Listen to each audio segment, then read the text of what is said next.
چلے اسی تنخواہ میں سے جب بندہ بڑے بیٹے کی شادی کر کے بہو بیاہ کے لے آئے تو پھر بھی کام چلتا ہے، اور جب اس بیٹے کو اللہ بچے عطا کر دے تو اسی گھر میں، اسی آنگن میں، اسی چھت کے نیچے کام چلتا ہے۔ تو پھر تو مان جانا کہ چلانے والا تو نہیں، چلانے والا کوئی اور ہے۔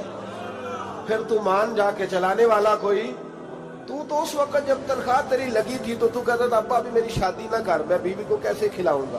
تو وہی شخص ہے جس کی چھت کے نیچے پھر 1.5 درجن پوتے بھی پل رہے اور گزارا ان کا بھی ہو رہا ہے۔ تو رزق کا ذمہ کس کا ہے؟ اللہ کا، اللہ کا ذمہ۔ اب ہمیں پتہ ہے پہلی بات تو پریشانی اس لیے اتار دینی چاہیے کہ ذمہ ہمارا ہے ہی نہیں۔ اب دوسری بات یہ کہ ذمہ داری کس کی ہے؟ اللہ حکیم بھی ہے اور علیم بھی ہے، حکیم بھی ہے اور جانتا بھی ہے اور اسے پتا بھی ہے کہ دینا کس طرح ہے۔ اب ہم پتہ کیا کہتے ہیں؟ کہتے ہیں وہ جو بندہ پجاروں میں بیٹھا ہے وہاں اسے نہیں بیٹھنا چاہیے، وہ میرا حق تھا۔ تجھے زیادہ پتا ہے کہ اللہ کو؟ بول کے بتانا کس کو پتہ زیادہ ہے؟ کیوں جی؟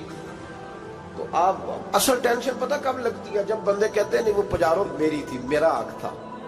وہ جب گزرتی ہے نا پاس سے مہران کے تو مہران والا ٹینشن بڑی لیتا ہے، حالانکہ اللہ کو زیادہ پتا ہے کہ وہ حق۔ ایک بات اپنے ذہن میں یاد رکھ لیں، رٹ لیں کہ جو میرے لیے بہتر تھا میرے رب نے مجھے دے دیا، وہ بات ختم ہو گئی۔ بس وصل اچھا ہے نہ فراق اچھا ہے، یار جس حال میں رکھے وہی حال اچھا ہے۔ بس جو میرے حق میں بہتر تھا میرے رب نے مجھے، مسئلہ یہ ہے کہ تو اس پہ راضی ہونے کو تیار نہیں۔ حضرت علی کرم اللہ تعالیٰ وجہ الکریم نے میرے نبی پاک کی ایک حدیث بیان کی ہے، اور جناب علی جب یہ حدیث بیان کیا کرتے تھے تو حضرت مجاہد فرماتے ہیں یوں لگتا تھا کہ جیسے حضرت علی ہمیں ہر پریشانی سے نکال رہے ہیں۔ مولا علی شیر خدا رضی اللہ تعالیٰ عنہ فرماتے ہیں کہ مجھے میرے نبی پاک صلی اللہ علیہ وسلم نے ایک طریقہ دیا تھا ٹینشن فری ہونے کا۔ آپ فرماتے ہیں مجھے تو بڑا راس آیا ہے، تم بھی اگر کر لو گے تو تمہیں بھی فائدہ دے گا۔ کہا وہ کیا؟ حضرت علی کہنے لگے محبوب علیہ السلام نے فرمایا تھا لوگوں تم اللہ کے دیے ہوئے تھوڑے رزق پہ راضی ہو جاؤ، وہ تمہاری تھوڑی عبادت سے تم سے راضی ہو جایا کرو۔ بس تم 2 نفل بھی پڑھو گے تو اللہ راضی ہو جائے گا، تم 1 رکوع بھی سویرے اٹھ کے پڑھو گے تو وہ راضی ہو جائے گا، وہ تمہارے 313 درود شریف سے راضی ہو جائے گا، تم اس کے دیے ہوئے تھوڑے رزق سے راضی ہو جاؤ۔ ٹینشن اس لیے ہوتی ہے کہ ہم راضی نہیں جو اس نے ہمیں دیا ہے۔ وہ حل میں مزید کی جو دوڑ ہے نا، حل میں مزید کی، بے قدرہ کچھ قدر نہ جاتی، کیتی خوب تسلی ہو، دنیا دار پجاری زردے، کتیاں دے گل ٹلی ہو، بک بک روشن اکھیاں تکیو ویک حویلی کلی ہو، تے کوچ نصیر اساں جد کیتی پہ جانی تھر تھلی ہو۔ تو یاد رکھیں یہ جو ہے نا مصیبت کے مال آ کیوں نہیں رہا، وہ سامنے والا پلاٹ میرے گھر کے سامنے ہے گھر کے سامنے، پر رجسٹری میرے نام کیوں نہیں؟ یہ مصیبت سانس نہیں لینے دیتی۔ موٹر سائیکل کھڑی کرتا ہے نا جب آ کے دکان سے روٹی کھانے آتا ہے، دفتر سے گھر آتا ہے، کاروبار سے آتا ہے، تو جہاں موٹر سائیکل کھڑی کرتا ہے وہ ٹینشن بڑی ہے کہ کبھی میری ہو جائے نا یہ والی جگہ تو میں یہاں بھی بورڈ لگاؤں اپنے نام۔ کس نے مالی پریشانی پیدا کی؟ تو جس حال میں ہے، کیونکہ تو نے اپنا یہ حال خود نہیں بنایا، جس نے بنایا ہے وہ بڑا بہتر جانتا تھا کہ تو اسی حال میں اسے اچھا لگتا ہے۔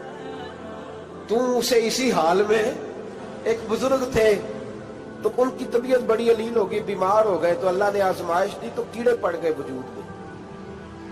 ایک کیڑا یہاں سے کھا رہا تھا، اللہ والے بڑے راضی رہتے ہیں اس کی رضا پہ، تو کیڑا یہاں کھا رہا تھا تو نیچے گر گیا، تو بابا جی نے اٹھا کے پھر وہاں رکھ لیا، کہنے لگے جب اس نے تیری ڈیوٹی مجھے کھانے کی لگائی ہے تو میں اس بات پہ راضی ہوں تو نیچے کیوں گرتا ہے؟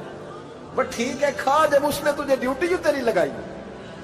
سالبہ بن عبد الرحمن ایک صحابی تھے، سالبہ غالباً نبی پاک صلی اللہ علیہ وسلم کی خدمت میں آئے، کہنے لگے یا رسول اللہ صلی اللہ علیہ وسلم غربت بڑی ہے، میرے لیے دعا کریں اللہ زیادہ مال دے۔ تو محبوب صلی اللہ علیہ وسلم نے فرمایا تو جس حال میں اچھا ہے وہ تیرے لیے بہتر ہے، اس میں تو ہے وہی حال تیرے لیے۔ مشکل ہے نا یہ جواب سننا؟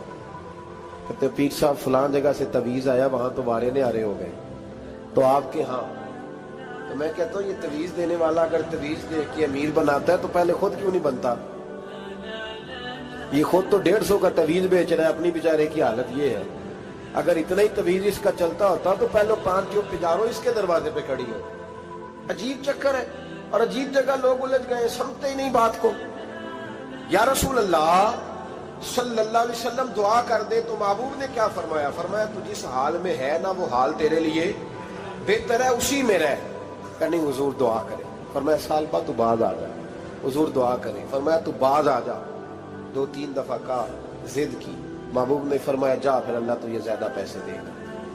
چند بکریاں خریدی، اتنی برکت ہوئی کہ بکریوں کے ریوڑ بن گئے.